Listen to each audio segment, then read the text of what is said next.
Let's head to the Pac-12, shall we? Getting you ready for Week 5, taking a look at games we've got coming up in the Pac-12 there. USC now ranked 6th. They just keep winning, Danny.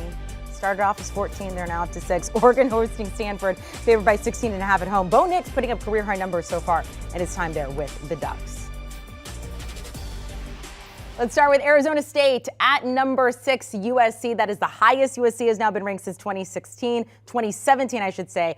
They're favored by 26. I don't know who to start with here, so Danny, why don't you go ahead? Sure, I'll go. Fighting Pete Prisco's coming to town. So I have faded USC a lot this season. This time I am not. I'm going to go ahead and lay the points with the Trojans. And I think it's a perfect opportunity, too, after their offense kind of sputters a little bit in Corvallis. I think this is a get-right game for them. And I cannot trust a program which feels very toxic right now. You know, the reports coming out that, coaches were, giving other teams information and trying to get Herm Edwards fired. I don't trust Emory Jones at quarterback. I think this is a program in complete disarray.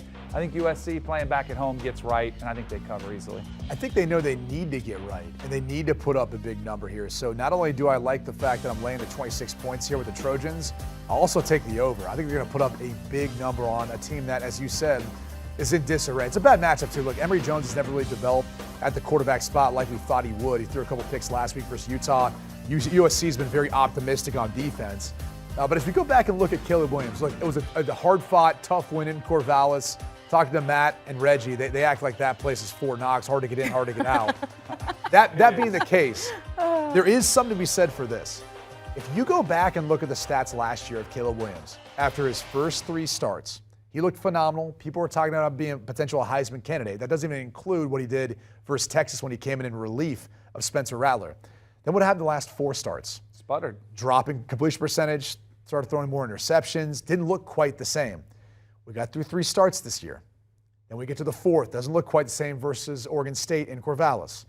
I just wonder if there's starting to be a book maybe on Caleb Williams, some of his weaknesses that teams are starting to hone in on. Now, I don't think it's going to come into play in this game, but I think it's something to keep an eye on as they move forward through the season. You do play better teams like a Utah they're going to have to get through at some point.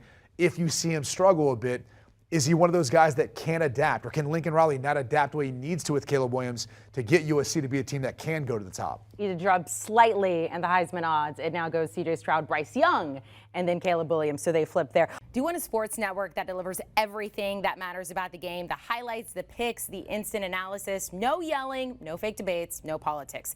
Hit the subscribe button and never miss a moment.